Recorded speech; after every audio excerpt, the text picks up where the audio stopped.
Bismillahirrahmanirrahim.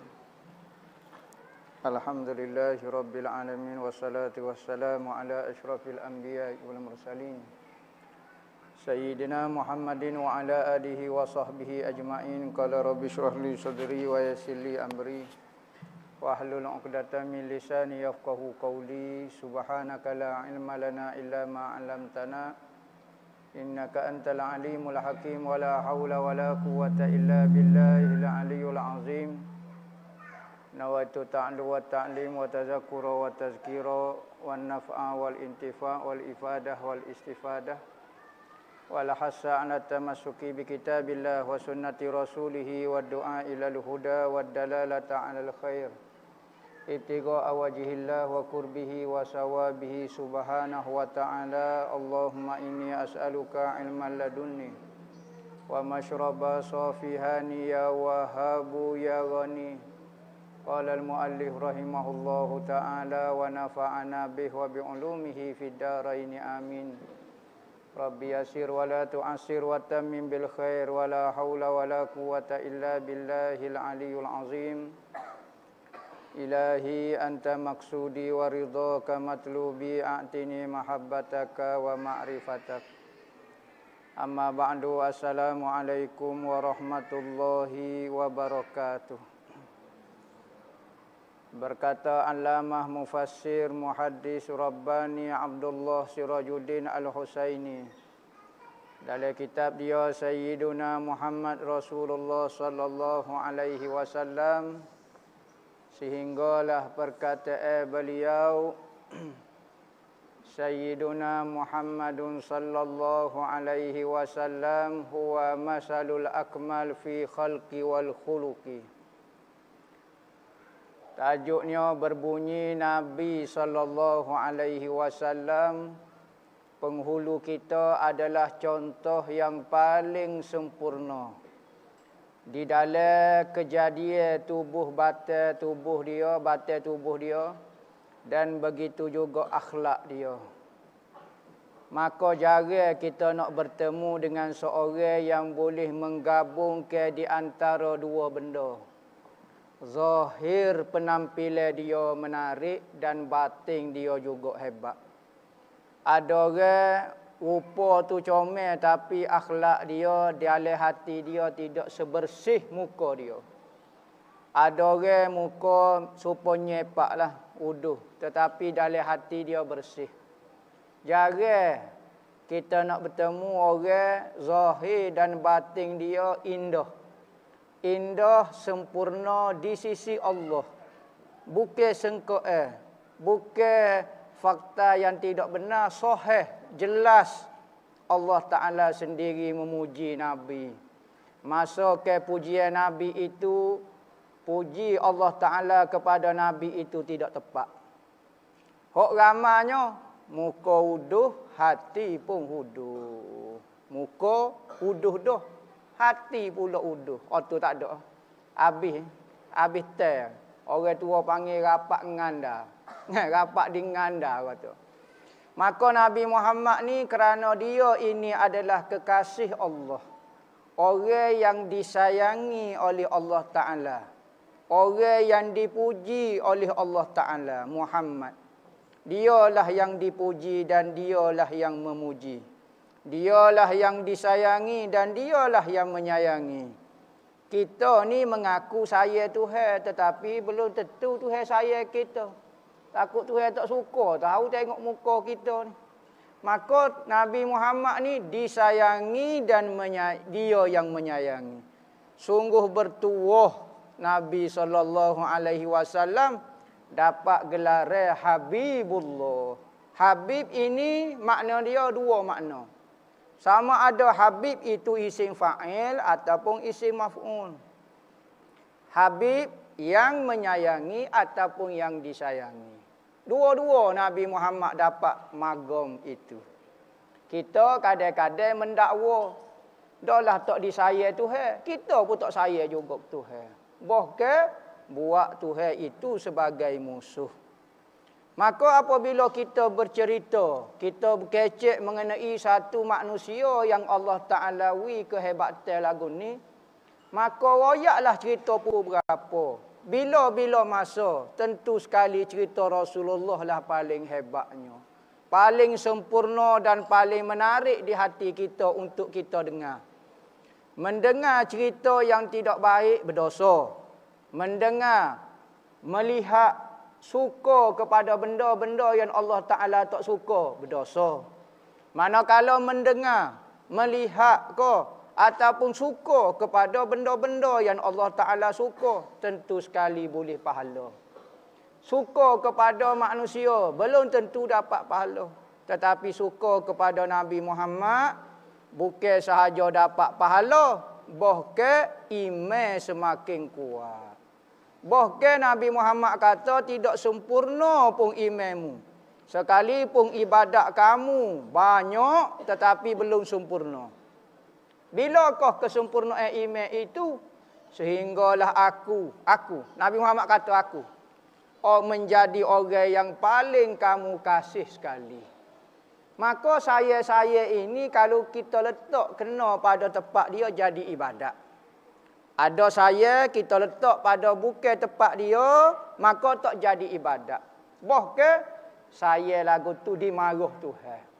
Saya tu kita letak pada dunia. Dunia tu Tuhan kata musuh aku. Tiba-tiba saya musuh aku. Tak kena saya lagu ni. Tapi saya tu kita letak pada orang yang Allah Ta'ala saya. Pada ulama, pada wali-wali, pada kekasih Tuhan. Apatah lagi ketua kepada kekasih Tuhan Nabi Muhammad. Maka tentu sekali dapat pahala. Maka saya inilah yang menyebabkan kita boleh duduk dengan dia. Kalau nak duduk dengan Nabi Muhammad dari sudut tahajud kita, taubat lillah, tak serupa dengan tahajud Nabi. Bahkan tasbih Nabi lebih bersih daripada segala ibadat kita. Lagu mana kita nak duduk dengan puasa kita? Tak boleh duduk juga. Kita nak duduk sekali dengan Nabi dari sudut jihad kita, tak boleh juga. Lepas tu tak ada peluang nak duduk dengan Nabi Muhammad. Boleh, Nabi Muhammad kata. Apa dia? Hatimu tu. Ibadat zahir, hartamu, ibadat harta, sedekah, zakat, ibadat badan, sembahyang, puasa, apa dia? Hatimu tu wi kat aku. Boleh duduk dengan aku. Tapi kalau mu sembahyang, kalau mu puasa, tapi Nabi Muhammad tak saya, nampak biasa saja Nabi Muhammad, mu duduk dengan amalanmu. Setara mana sangat mu rasa amalanmu, mu duduklah dengan syurgamu, duduklah dengan ibadatmu, mu duduk rasa tu. Tetapi kita orang mukmin dan sahabat-sahabat dulu, dia tak cara ibadat dia. Dia cara kok apa dia? Hati dia beri dah kau Nabi Muhammad kodok.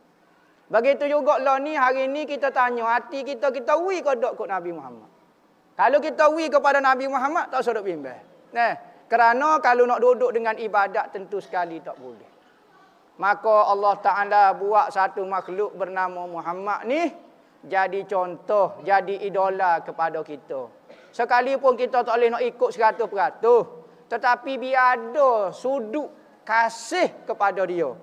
Misalnya kita tak boleh sebaik dia, tapi biar ada perasaan saya nak buat supaya dia. Sekalipun pok kita lipat pacerah pok kita ni. Saya tapi mengkhianati. Saya tapi lipat.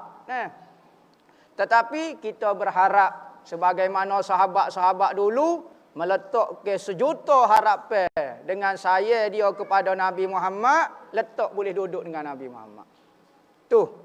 Katanya perawi hadis apabila Rasulullah kata orang boleh duduk dengan aku, orang yang letak hati dia kepada aku, maka katanya perawi hadis tu, hadis yang paling ambo suka sekali hadis ni. Sahabat banyak dengar hadis daripada Nabi. Tetapi hadis ni lah yang paling menggembirakan ambo kerana Rasulullah wi peluang boleh duduk dengan dia. Kalau nak duduk dengan muka lain rasa tak sapa. Tentu taubat leloh kata. Nabi Muhammad dengan makrifat dia, dengan bersih hati dia. Setara manalah ibadat kita yang penuh dengan pura-pura, penuh dengan kemunafikan kita ni. Nah, maka tentu tak boleh duduk. Tapi Nabi Muhammad kata, saya boleh duduk dengan dia. Asas utama kita dalam nak melihat Rasulullah, saya dulu. Sebelum kecek tajuk gapo-gapo, biar kita saya dulu, biar kita buat idola dulu Nabi Muhammad. Dulu. Peringkat pertama. Barulah timbul nak tiru lagu ni, nak tiru lagu ni, nak tiru lagu ni. Nabi Muhammad royak lagu ni, biarlah payah sikit amo nak ikut juga. Sebab apa? Sebab saya, sebab nak duduk dengan dia. Kita kalau saya melampau-lampau pada seorang laki-laki, nampak pelik lah ni. Demo saya ke orang jatuh, pelik tak nampak. Tapi kalau saya kepada Nabi Muhammad, nak tiru cara dia, nak cara dia, macam-macam Rasulullah tunjuk belakang kepada kita, tak ada alasan dah kita nak berhujah di hadapan Tuhan. Tuhan beri contoh yang paling sempurna Nabi Muhammad. Dari sudut mana? Nabi Muhammad seorang ayah, Nabi Muhammad seorang suami, Nabi Muhammad seorang anak, Nabi Muhammad seorang saing, Nabi Muhammad. Siapa dia nak cari contoh dalam mana-mana tajuk boleh tengok Nabi Muhammad. Nak cerita bak jadi suami, tengok Nabi Muhammad lagu mana dengan bini dia. Sabarnya dia. Dia ni orang paling mulia, duduk dengan isteri-isteri dia lagu mana. Adakah dia ego? Adakah dia sombong dengan kedudukan dia? Mu tak kenal aku ni Nabi. Ada penuh Rasulullah kecek akak bakar lagu tu. Apakah kecek bakar keturunan kau gapo ataupun magom tak ya? Rasulullah kalau isteri-isteri dia buat perangai, biasalah orang Tino ni. Boleh suami sempurna setara mana, mesti ada cara dia. Memang standard ke edah orang Tino lagu tu. Sebab Nabi Muhammad pun tahu asal kejadian perempuan ini daripada tulang rusuk yang belok. Nabi Muhammad royak jelas dah kejadian dia. Tak sodok napi, biarlah demo sepintar manusia. Profesor emeritus ko kajian mengenai perempuan. Siapa dia lebih faham perempuan berbanding Nabi. Nabi kata perempuan ni rusuk belok. Kalau mu nak biaya duk belok lagu tu perangai dia.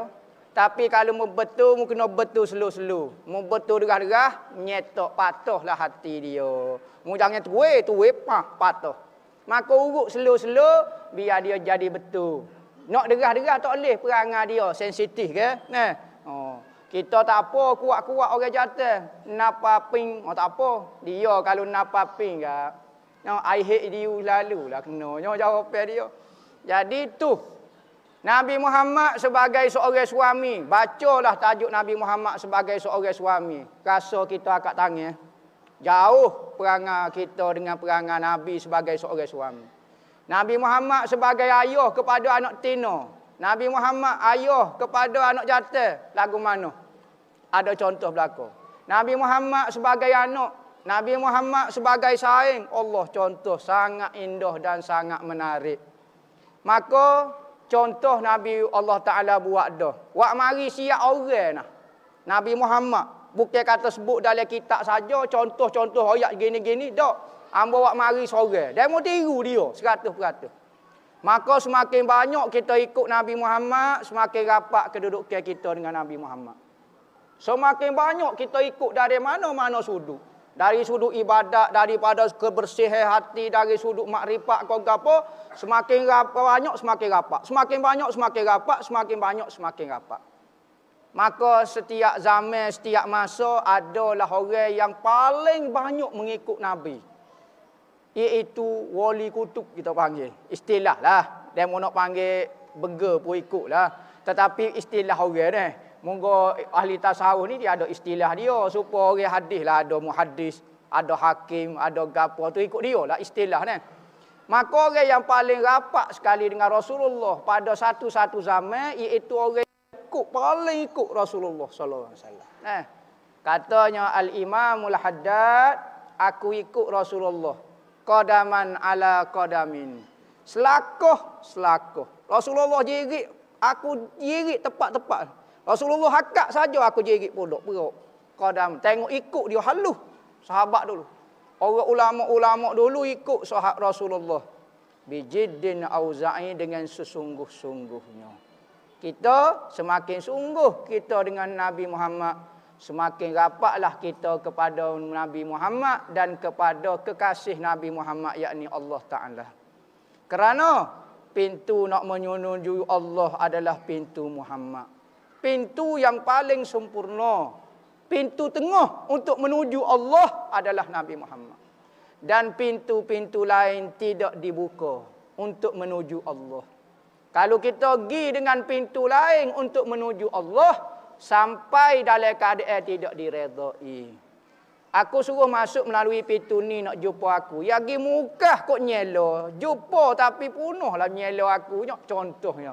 Faham ibarat bahasa kiasa. Nah, maka Allah Ta'ala kata, pintu ni mu lalu, mu sapa ke aku dan aku suka. Tapi kalau mu lalu pintu lain, aku takut sapa ke aku. Itu rezeki kalau sapa. Tapi aku tak suka. Hak berat lagi, lekat di nyelo. Lopak nyelo, sakut kayu pelekat, duk buluk situ, tak sapa-sapa. Maka kita berharap, kita duk dengar tiap-tiap minggu, duk dengar kehebatan Nabi Muhammad, cerita Nabi Muhammad. Manusia lah ni tak dengar cerita kehebatan Nabi Muhammad. Royak cerita kehebatan Dajjal. Royak cerita kehebatan duit. Royak cerita kehebatan ekonomi. Royak cerita kehebatan dunia. Maka manusia sentiasa jadi nampak benda lain hebat kerana dia duk dengar sial.